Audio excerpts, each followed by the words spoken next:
لقد كان لكم في رسول الله أسوة حسنة. صدق الله العظيم وصدق رسوله النبي المكين الكريم، ونحن على ذلك لمن الشاهدين والشاكرين، والحمد لله رب العالمين. وقد قال الله تبارك وتعالى في شأن حبيبه: إن الله وملائكته يصلون على النبي يا أيها الذين آمنوا صلوا عليه وسلموا تسليما.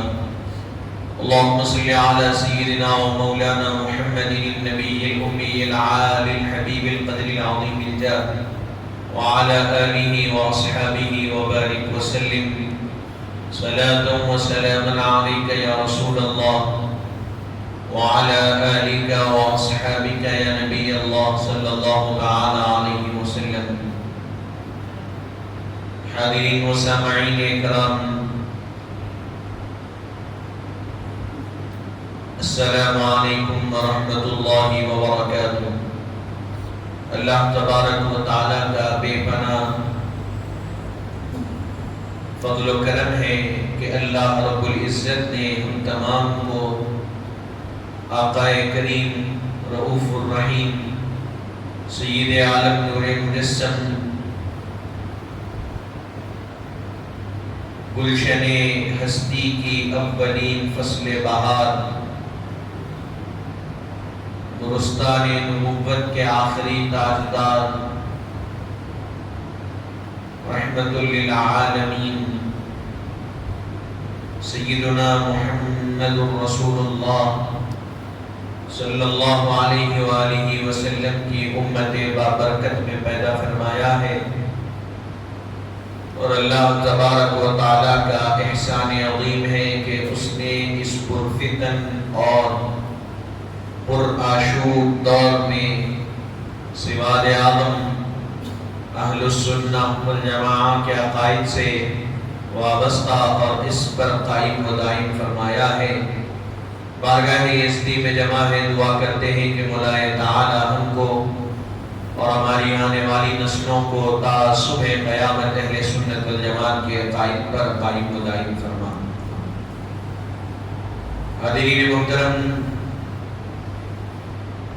اللہ تبارک و تعالیٰ کا بے پناہ احسان ہے، اس کی کرم نوازی ہے، اس کی عطا ہے، اس کا فضل ہے کہ اس نے آپ کو، مجھ کو، ہم تمام کو نبی رحمت صلی اللہ علیہ وآلہ وسلم کی امت میں پیدا فرمایا ہے، اور آپ کی امت میں پیدا کرنے کے ساتھ ساتھ آپ کی غلامی، آپ سے نسبت غلامی کا تعلق رشتہ بھی آپ کا ہمارا جوڑا ہے۔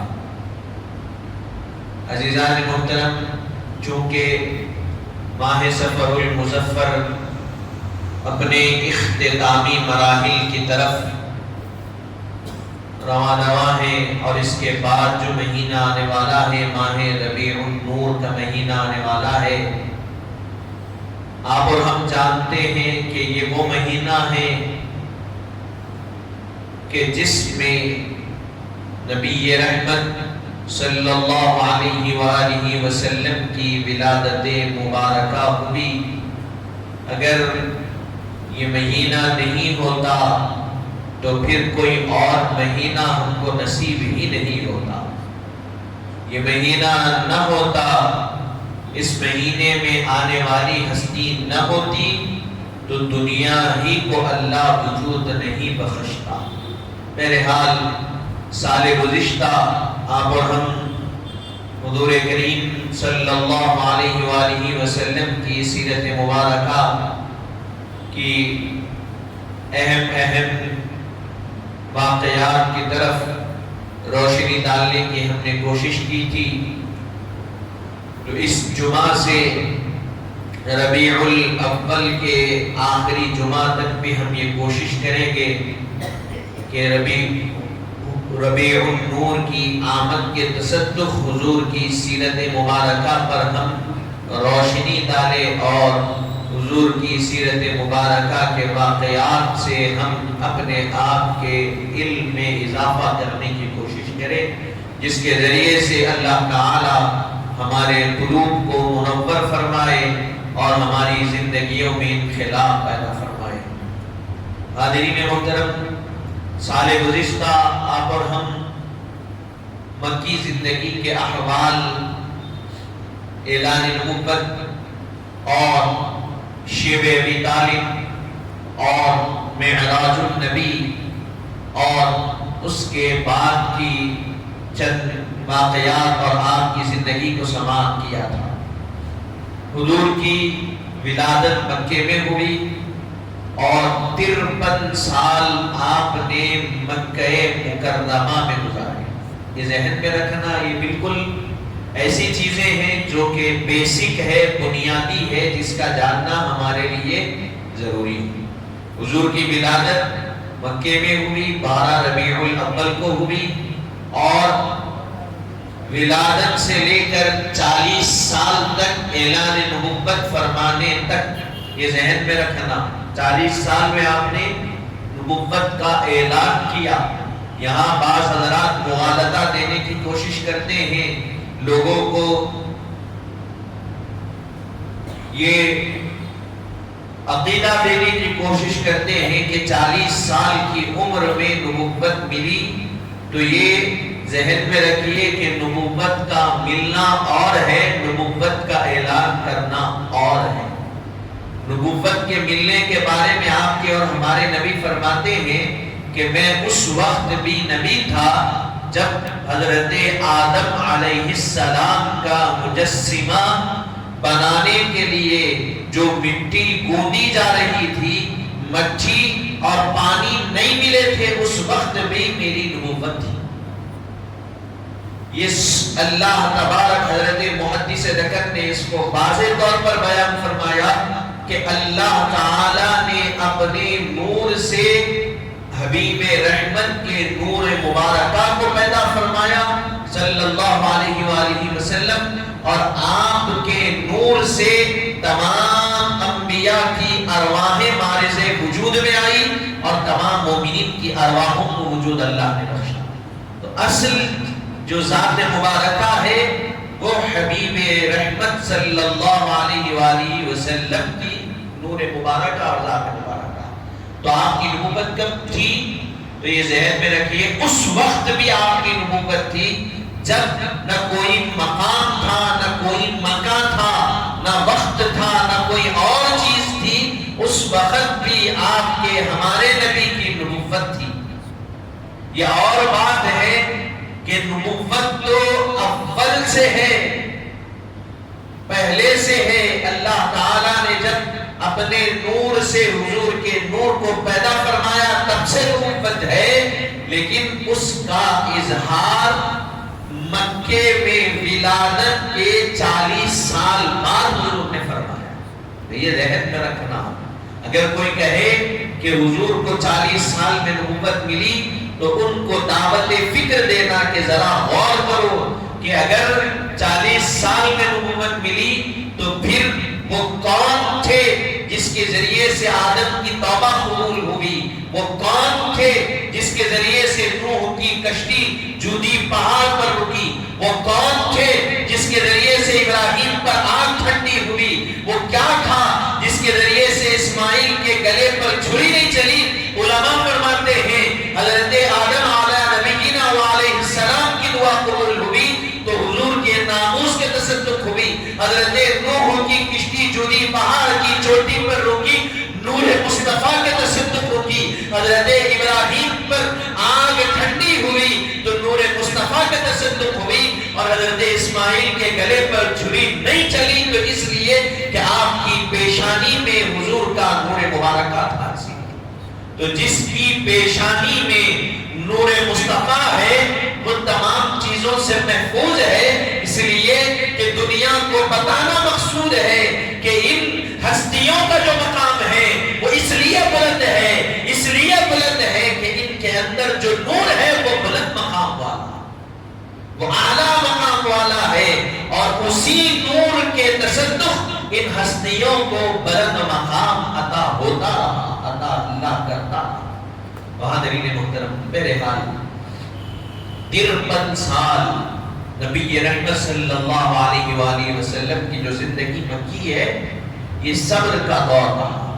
ہم نے سنا سارے گزشتہ جمعہ کے خطبات میں، بیان میں، مکی زندگی میں ستایا گیا، ظلم اور بربریت ہوئی، ساری چیزیں ہوئی، لیکن یہ جو دور گزرا یہ صبر کا اور استقامت کا دور گزرا۔ مکی زندگی کا جو دور 53 سال کا گزرا، اس میں پلٹ کر کسی سے مقابلہ نہیں ہوا۔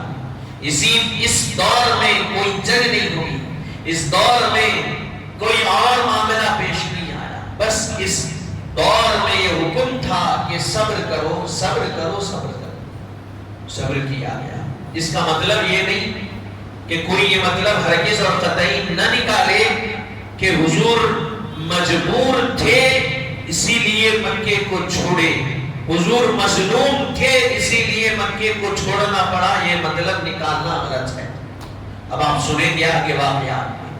حضور کریم صلی اللہ علیہ وسلم 53 سال کی عمر مبارکہ، 40 سال میں اعلان نبوت فرمائے، 13 سال اعلان نبوت کے بعد مکہ مکرمہ میں رہے۔ جب یہ 53واں سال آیا تو اس دور میں مدینہ منورہ سے ایک صحابی رسول حضرت مصعب رضی اللہ عنہ ایک جماعت کو لے کر مدینے سے مکہ تشریف لائے۔ حج کا وقت، دوران حج، حضور کے دست مبارکہ پر 75 افراد داخل اسلام ہوئے۔ کتنے افراد؟ 75، جس میں 73 مرد تھے اور 2 عورتیں تھیں۔ یہ مدینے سے آئے مکے میں اور حضور کے دست مبارکہ پر بیعت کیے، کلمہ پڑھے، داخل اسلام۔ اور جب یہ واقعہ پیش آیا تو اس کی خبر مشرکین مکہ، کفاران مکہ کو ہوئی کہ 75 افراد محمد صلی اللہ علیہ وآلہ وسلم کے دست مبارکہ پر کلمہ پڑھ کر مسلمان ہوئے۔ اب ان کے دلوں کی کیفیت بدل گئی کہ ایسا کیسے ہو سکتا ہے کہ ان کے ہاتھ پر لوگ جیسے جیسے دن گزرتا جا رہا، مہینے گزرتے جا رہے، ویسے ویسے افراد ان کے ہاتھ پر کلمہ پڑھ کر مسلمان ہوتے جا رہے ہیں۔ اس کو روکا جائے، اس کو روکنا چاہیے، یہ کیسے ہوگا؟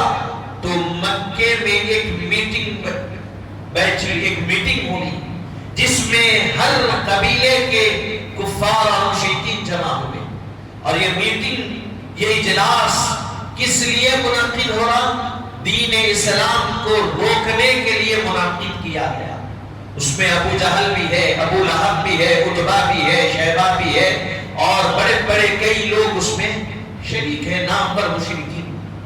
تو جب یہ میٹنگ مکے کے ایک مقام پر ایک گھر میں جب لگی تو اس میٹنگ میں ایک ضعیف شخص بھی آیا، کمبل اوڑا ہوا ہے، سیرت کی کتابوں میں لکھا گیا، ضعیف ہے، کمبل اوڑا ہوا ہے، ایک قبیلے کے بزرگ کی شکل لے کر آیا۔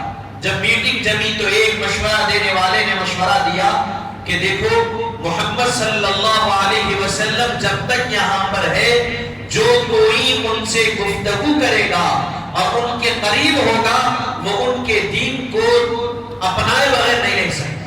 ان کی گفتگو کا کمال یہ ہے، ان کے اخلاق کا کمال یہ ہے کہ جو ان کو دیکھتا ہے، ان کے اخلاق کو دیکھتا ہے، ان سے گفتگو کرتا ہے، وہ ان کا گرویدہ ہو جاتا۔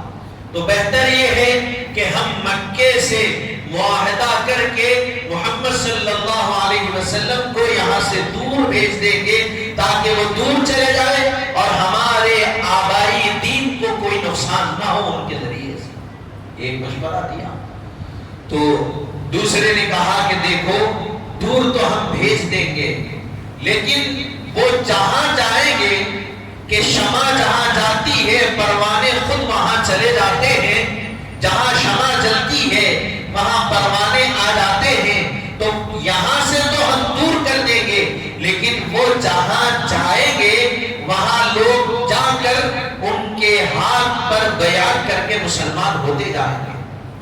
کہا گیا ہم دور بھی نہیں بھیج سکتے، اس لیے کہ ایک جگہ پہنچ گئے، وہ وہاں رہ رہے ہیں، ایک کثیر تعداد ان کے ساتھ جمع ہو گئی، تو وہ کثیر تعداد کو لے کر پھر ہم پر حملہ آور ہوں گے، ہم خطرے میں آ جائیں گے، نہیں بھیج سکتے۔ تو کیا کرنا چاہیے؟ شیطان وہ جو ضعیف بزرگ کی شکل لے کر کمبل اوڑے ہوئے تھا، وہ کوئی اور نہیں تھا، ابلیس تھا۔ اس نے مشورہ دیا کہ سب سے بہتر یہ ہے کہ محمد صلی اللہ علیہ وسلم کو کعبے میں قتل کر دیا جائے، یہاں پر ان کو قتل کر دیا جائے، اس لیے کہ یہ کہیں اور جائیں گے تب بھی لوگ تیار ہوں گے، یہاں رہیں گے تب بھی تیار ہوں گے، بہتر یہ ہے کہ انہی کو قتل کر دیا جائے، یہ قتل ہو جائیں گے تو دین ختم ہو جائے گا۔ یہ مشورہ جب دے دیا تو لوگ، وہ بزرگ تھا، وہ ضعیف تھا، مشورے پر جتنے مشاورت کرنے والے جمع ہوئے، کہے کہ یہ ممکن نہیں ہے، یہ کیسے کریں گے؟ تو ابو جہل، ابو لہب نے کہا کہ ایک صورت یہ ہے کہ ہر قبیلے کا ایک ایک فرد جمع ہو جائے، یہ قریش ہے نا، خاندان قریش سے ان کا تعلق ہے، اگر کوئی ایک بہادر آدمی گیا اور قتل کر دیا تو یہ خاندان والے قصاص پوچھیں گے، بدلہ پوچھیں گے۔ تو ہم ایسا کرتے ہیں کہ جتنے قبائل یہاں ہیں ہر قبیلے سے ایک ایک آدمی کو لیں گے اور حملہ کریں گے سب مل کر، سب کے حملے کے عوض اگر وہ چلے گئے دنیا سے تو سب کہیں گے کہ ہم نے مارا ہے تو ہم سے بدلہ نہیں لیا جائے گا، ان کے عوض ہم سے پیسہ لیا جائے گا، ہم اس کا پیسہ ادا کر کے بچ جائیں گے۔ مشورہ ہو گیا۔ اب یہاں یہ مشاورتی اجلاس چلا، حضور کو قتل کرنے کا مشورہ، اعوذ باللہ، آپ سوچئے، اور یہاں اللہ نے حضرت جبریل کو بھیجا اور کہا کہ محبوب آپ کے دشمن آپ کو قتل کرنا چاہتے ہیں اور ہم حکم دے رہے ہیں کہ آج آپ ہجرت کریں گے۔ حضرین محترم، یہاں منصوبہ بنایا جا رہا ہے قتل کا، اور یہاں حکم ہو رہا ہے کہ محبوب آپ کو قتل کرنے کا ارادہ ہے، آپ کو تکلیف پہنچانے کا ارادہ ہے، محبوب آج کی رات آپ ہجرت فرمائیں گے۔ چنانچہ دوپہر کا وقت، ٹھیک دوپہر کے وقت کڑک کی دھوپ میں حضور اپنے حجرے سے نکلے اور حضرت ابو بکر کے گھر پہنچے اور کہا کہ ابو بکر، اللہ تعالیٰ نے مجھے ہجرت کا حکم فرمایا ہے، میں ہجرت کر رہا۔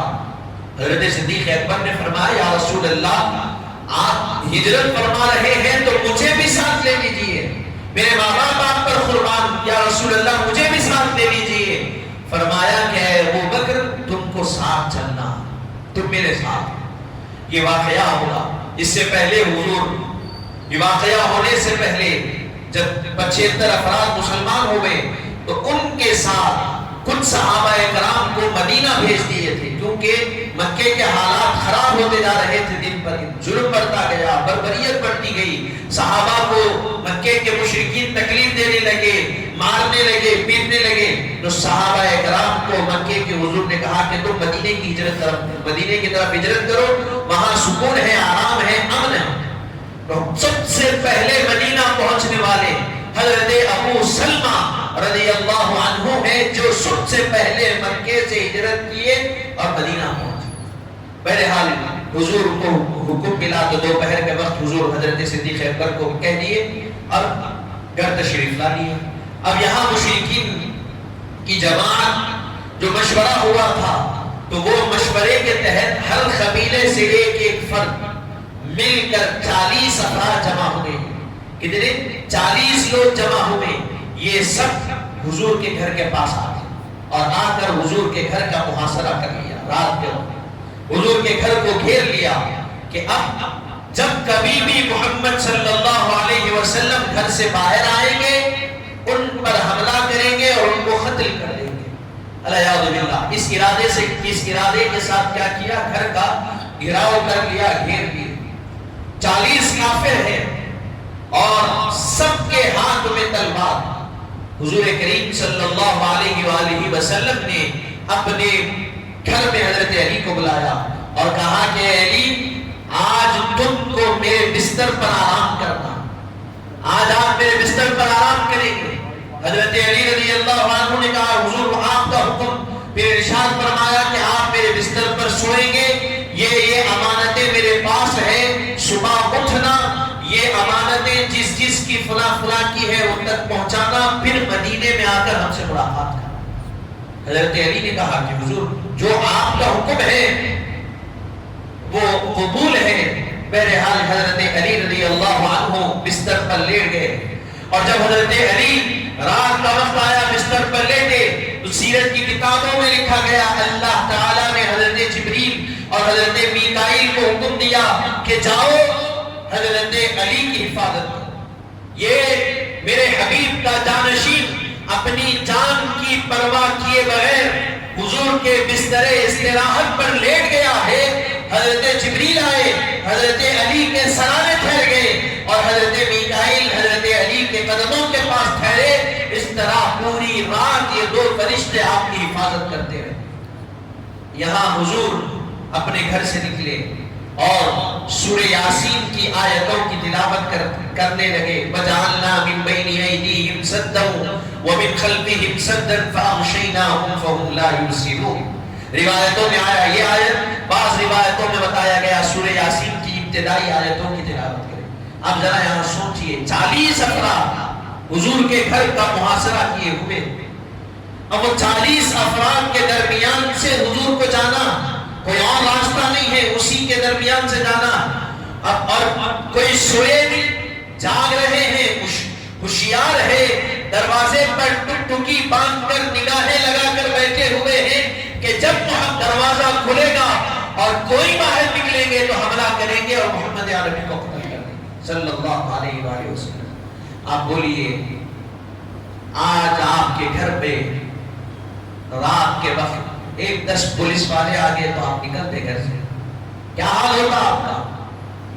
وہ لوگ جو کہتے ہیں کہ حضور ہماری طرح ہے، ذرا یہ واقعہ ان کو لمحے فکر دے رہا ہے، ذرا سوچو 40 افراد گھراؤ کیے ہوئے ہیں، حضور دروازہ بھی کھولے اور باہر بھی نکلے اور اپنے ہاتھ میں مٹی اٹھائے، سورہ یاسین کی تلاوت کیے اور ان کی طرف پھینکے۔ ذرا مجھے بتائیے ایک ہاتھ میں کتنی مٹھیاں، ایک مٹھی میں کتنی مٹھی آتی؟ ایک مٹھی زمین پر آپ ماریے کتنی مٹھی آئے گی؟ ایک مٹھی میں کتنی آئے گی؟ تھوڑی سی آئے گی۔ کتنے لوگ ہیں؟ 40 لوگ ہیں۔ حضور جب مٹی پھینکے تو فرمایا گیا کہ حضور کا مٹی کو پھینکنا تھا، وہ کافر جو 40 تھے اور 40 کافر کی سروں میں 80 آنکھیں تھی، 80 کی 80 آنکھیں تھی تو سلامت، لیکن بصارت سے محروم ہو گئی تھی، حضور کو نہیں دیکھ سکتی۔ حضور ان کے درمیان سے نکلے، صدیق اکبر کے گھر پہنچ گئے۔ بتائیے کوئی سویا نہیں، چلو ایسا ہے کہ سو رہے ہیں ان کے درمیان سے نکل گئے، آج سمجھ میں آئی سوئے بھی نہیں، ہوشیار ہے، پورے جاگ رہے ہیں، اس ارادے سے آئے کہ قتل کرنا ہے، اور کوئی قتل کرنے کے ارادے سے آ کر گھر کے سامنے آرام سے سو جاتا ہے؟ نہیں سوتا، آنکھیں لگا کر بیٹھا رہتا ہے کہ جب نکلیں گے تب حملہ کر دوں گا۔ 40 افراد تھے، 80 آنکھیں تھی، ایک مٹھی میں جو مٹی حبیب پاک نے اٹھائی اور ان کی طرف پھینکی تو وہ 80 کے 80 آنکھ رکھنے والے نگاہ سے محروم ہو گئے، بصارت سے محروم ہو گئے۔ حضور ان کے سامنے سے آسانی کے ساتھ، آرام کے ساتھ گزرتے ہوئے چلے گئے، وہ حضور کو نہیں دیکھ سکتے۔ اچھا ٹھیک ہے، دیکھے نہیں، یہ بھی تو واقعات آئے، واقعات میں آیا کہ صحابہ رات کے اندھیرے میں نکلتے اور حضور جہاں پہنچے وہاں چلے جاتے۔ آج اسٹریٹ لائٹ سے ایمرجنسی ہے، ٹارچ ہے، فون کی لائٹ سے ہم جاتے تو آج راستے میں حالانکہ رات میں اندھیرا ضرور رہتا ہے لیکن گلیوں میں نہیں رہتا اندھیرا، کیونکہ اسٹریٹ لائٹس کی وجہ سے روشنی رہتی ہے، ہم آسانی سے چلے جاتے ہیں، ہم ہمارے ڈیسٹینیشن پہ پہنچ جاتے ہیں۔ لیکن صحابہ کے بارے میں یہ سیرت کی کتابوں میں لکھا گیا کہ نبی رحمت اگر نبی رحمت کو نہ پاتے اور نبی کسی مقام پر جاتے تو صحابہ اکرام بغیر کسی روشنی کے حضور تک پہنچ جاتے تھے. تو بتایا گیا کیسے پہنچتے تھے. تو حضور جب جس گلی سے گزرتے تھے تو آپ کے پسینے کی خوشبو سے وہ گلی معطر ہو جاتی تھی. صحابہ وہ خوشبو کو سونگھ کر پہنچ جاتے تھے. تو میں بتانا یہ چاہ رہا ہوں کہ جب کافر دیکھے نہیں تو کیا ان کو خوشبو محسوس نہیں ہوئی حضور کی؟ تو اس واقعے سے پتا چل رہا ہے جس کے دل میں حضور سے بغض اور عنایت پیدا ہو جاتی ہے نہ اس کو مصطفیٰ نظر آتے ہیں نہ مصطفیٰ کی خوشبو اس کو سنائی دیتی. وہ مصطفیٰ کے جسم کی خوشبو سے بھی محروم ہو جاتا ہے اور مصطفیٰ کو دیکھنے سے بھی محروم ہو جاتا. اور علماء فرماتے ہیں کہ اگر کوئی یہ کہے کہ آج اگر حضور نظر نہیں آتے کسی کو، عاشقوں کو تو نظر آتے ہیں، خواب کی حالت میں بھی نظر آتے ہیں، بعض وقت خواب کے علاوہ بھی حضور نظر آتے ہیں. امام موسیری کے واقعات کو اٹھا کر پڑھو. فالج ہو گیا، مریض ہو گئے، حضور خواب میں تشریف لائے اور کہا کہ موسیری شرف الدین تم نے جو قصیدہ لکھا ہے وہ سناؤ. حضور کو جب وہ قصیدہ سناتے گئے تو حضور اپنی چادر عطا فرمائے. وہ امام موسیری فرماتے ہیں جب دوسرے دن صبح اٹھا تو کیا دیکھتا ہوں کہ پورا کمرہ خوشبو سے معطر ہے، پورے کمرے میں خوشبو پھیلی ہوئی ہے اور جو میرا جسم آدھا شل ہو چکا تھا، فالش کے اٹیک سے اپاہج ہو چکا تھا، کام نہیں کر رہا تھا، آدھے جسم سے معذور ہو چکا تھا، حضور رات میں آئے، اپنا دست پھیرے اور چادر عطا کیے. جب صبح اٹھتا ہوں تو وہ ہاتھ بھی کام کر رہا ہے، وہ پیر بھی چلا ہے. اور جب اٹھ کر دیکھتا ہوں تو حضور جو رات میں چادر عطا کیے وہ چادر بھی میرے بستر پر موجود ہے. بتائیے خواب میں کوئی چادر دی جائے تو موجود رہتی کیا؟ خواب لطیف ہوتا جی، اس میں کوئی چیز آپ کو کوئی لا کے دیتی ہے تو نہیں ملتی. خواب لطیف ہوتا، اس میں جو آدمی آتا وہ بھی لطیف ہوتا، وہ جو دیتا وہ بھی لطیف ہوتا، نہیں ملتا. لیکن حضور کے خواب امام موسیری کے ذریعے سے دنیا کو یہ پیغام ملا کہ حضور زندہ ہے تب بھی لطیف ہے اور دنیا سے چلے گئے تب بھی لطیف ہے. اور خواب میں آ کر دے رہے ہیں تو وہ جو چیز دے رہے ہیں وہ گویا اپنی حیات دنیاوی کے ذریعے سے دے رہے ہیں کہ صبح شرف الدین موسیری اٹھے تو وہ چادر آپ کے بستر پر موجود ہے، وہ آپ کے بستر پر موجود ہے. حاضرین محترم، کیا معلوم ہوا کہ جو حضور کی عداوت اور دشمنی کو دل میں رکھتا ہے اس کو حضور نظر آتے ہیں نہ حضور کی خوشبو اس کو سننے کو نصیب ہوتی ہے. تو بہرحال حضور کیا کرے، حضرت صدیق اکبر رضی اللہ عنہ کے گھر پہنچ گئے. کہا کہ صدیق چلو. دونوں حضرت رسول پاک اور صدیق اکبر اسی وقت رات کے آپ کے گھر سے نکلے اور چلتے چلتے غار ثور پہنچ گئے. غار ثور پر پہنچے، غار ثور جو بھی کہا جاتا. تو اب جب صبح ہوئی مشرکین گھر میں داخل ہوئے اور دیکھتے ہیں تو بستر ہے، بستر پر کمبل اوڑھے ہوئے کوئی سو رہے ہیں اور دیکھنے پر ہو بہو ایسا محسوس ہو رہا ہے کہ رسول سو رہے ہیں. جب کمبل ہٹائی گئی تو کیا دیکھتے ہیں کہ علی المرتضیٰ آرام فرما رہے ہیں. پوچھا کہ علی نبی کہاں ہیں؟ کہا رات ہی میں چلے گئے. کہاں گئے مجھے پتا نہیں. تو وہاں سے نکلے مشرکین، فوراً حضرت صدیق اکبر کے گھر گئے. دیکھا کہ کہاں ہے، یہاں نبی ہے نہ صدیق، دونوں بھی نہیں ہیں. اب وہاں سے تلاش کرتے ہوئے نکلے، وہاں سے تلاش کرتے ہوئے نکلے. یہاں حبیب پاک اور حضرت صدیق اکبر رضی اللہ عنہ غار ثور پر پہنچے. غار ثور آج بھی آپ جائیے عمرے کے لیے جو جاتے ہیں افراد دیکھتے ہیں، قریب زمین سے اس کی جو اونچائی کی سطح ہے وہ 4000 فٹ سے زیادہ. غار ہرا 2-2500 فٹ ہے، لیکن غار ہرا پر چڑھنے کے لیے سیڑھیاں بنائی گئی پہاڑ ہی میں اور ساتھ میں ریلنگ ہے، اس کو پکڑ کر چڑھ سکتے. لیکن غار ثور پر دونوں نہیں، پہاڑ پر چلنا آج بھی کام چل رہا ہے بنانے کے لیے. میرے حال بتانا یہ کہ آج کے زمانے میں اس پر چڑھنا دشوار ہے تو اس زمانے میں اس کیا حال تھا ہوگا ذرا تصور میں لائیے. صدیق اکبر اور حضرت رسول اللہ صلی اللہ علیہ وآلہ وسلم غار ثور پہنچے. حضرت صدیق حضور چاہتے تھے کہ اس غار میں داخل، حضور اس غار میں داخل ہونا چاہتے تھے. حضرت صدیق اکبر نے کہا کہ حضور آپ مجھے اجازت دیجئے، میں پہلے غار میں جاتا ہوں. آپ غار میں گئے، اپنے ساتھ ایک کمبل آپ رکھتے تھے، چادر، اس سے صاف صفائی کیے، اس میں کچھ سوراخیں تھی، اس چادر کو، وہ کمبل کو پھاڑ کر سوراخوں کو بند کیے، ایک بچ گیا، اس میں اپنی ایڑی رکھ دیے، اور پھر حضور کو فرمایا کہ اے حبیب آپ اب تشریف لائیے۔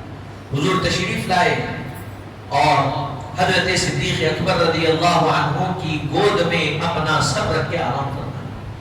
حاضرین محترم، اب ذرا سوچئے کیا قسمت ہے صدیق اکبر رضی اللہ عنہ کی، کیا مقام ہے۔ آفتاب نبوت جن کی گود میں سر مقدس رکھ کر آرام فرما رہے ہیں، وہ صدیق اکبر رضی اللہ عنہ۔ بہرحال سیرت کی کتابوں میں بتایا گیا، آپ کو بارہا واقعہ سنتے ہیں کہ اس ایک جو سوراخ تھا جس میں آپ ایڑی رکھے ہوئے تھے، اس کو سانپ ڈستا گیا، آپ جنبش تک نہیں کیے، تکلیف برداشت کرتے رہے، آخر میں تکلیف کا حال یہ ہوا، آواز تو نہیں نکلی، جنبش تو نہیں ہوئی، لیکن آنکھ سے آنسو نکل کر حضور کے رخ مبارکہ پر گرے، چہرے مبارکہ پر گرے۔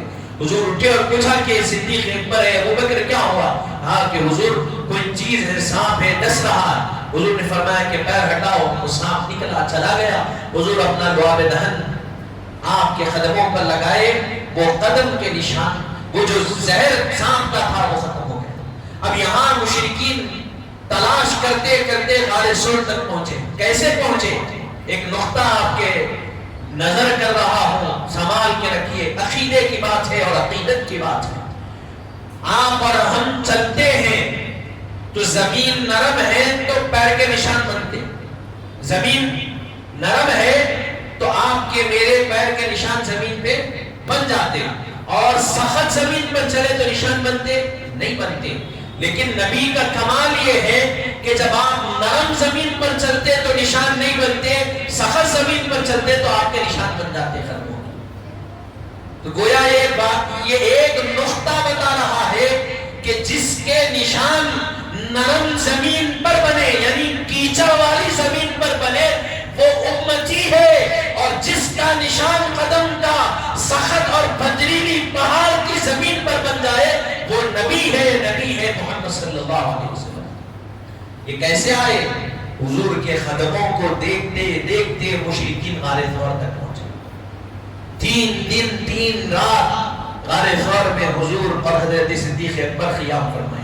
آپ کے بیٹے آتے، حضرت ابو بکر کے، عبداللہ بن ابو بکر، سارے واقعات مکے کے بتاتے کہ مشرکین کے درمیان یہ مشورہ چل رہا، یہ چل رہا، ان کے درمیان یہ کیفیت چل رہی، یہ مشورہ چل رہا، آپ لوگوں کو ایسے تلاش کر رہا۔ سارے حضرت صدیق اکبر کے غلام تھے، وہ بکریاں چراتے تھے، وہ بکریاں چراتے 2 بکریاں لے کر غار ثور کے پاس پہنچتے، وہاں دودھ نکالتے، جس کا دودھ حضرت ابو بکر اور سرکار مدینہ صلی اللہ علیہ وسلم نوش فرماتے۔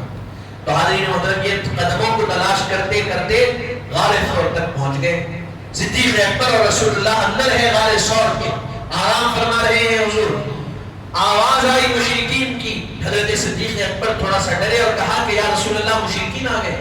حضرت رسول اللہ صلی اللہ علیہ وسلم نے ارشاد فرمایا اے ابو بکر ڈرو مت، اے ابو بکر ڈرو مت۔ سیرت کی کتابوں میں لکھا گیا کہ وہی وقت تھا اللہ تعالیٰ کے حکم سے ایک مکڑی غار پر آئی اور غار میں داخل ہونے کے جگہ پر جالا بوند، اور ایک کونے پر کبوتر آیا اور انڈے دے دیا۔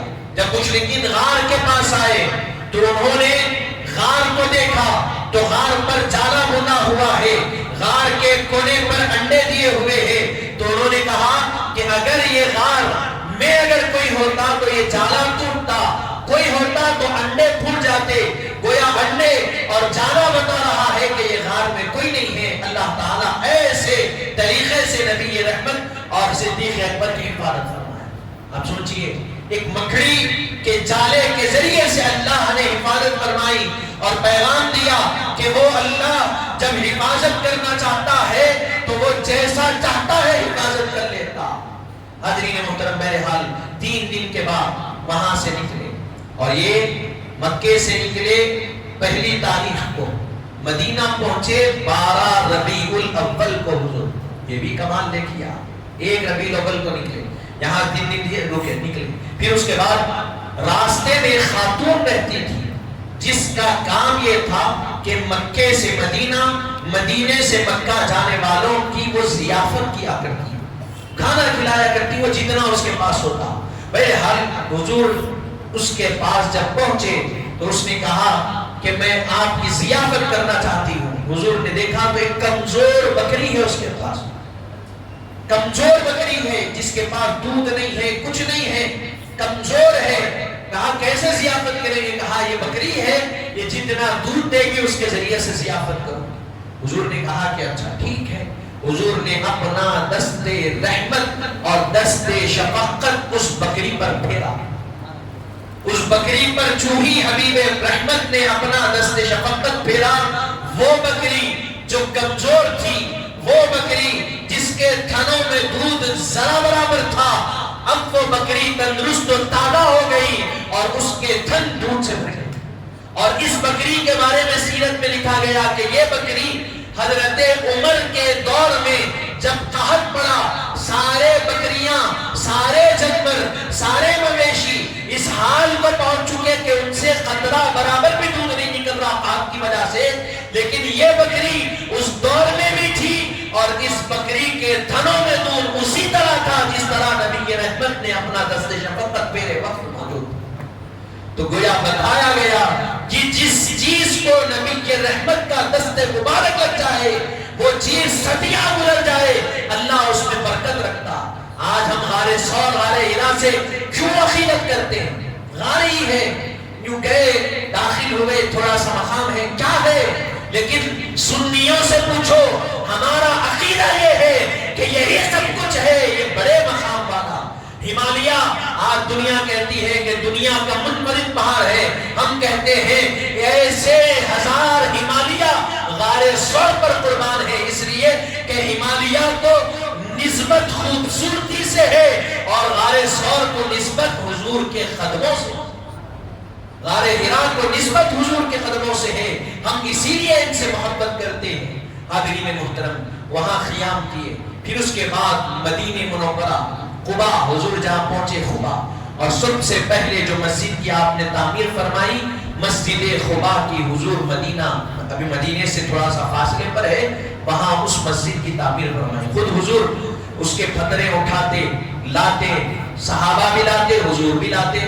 بنیاد رکھی، صحابہ چاہتے تھے کہ حضور نہ لائیں، کہتے حضور ہمیں دے دیجئے. حضور فرماتے ہیں کہ دیکھو میں جس طرح پتھر لایا نا، اسی طرح من ایسا ہی پتھر تلاش کر کے لاؤ. صحابہ کو اس طرف اجازت دیں، خود پتھر لاتے اور بنیاد رکھی.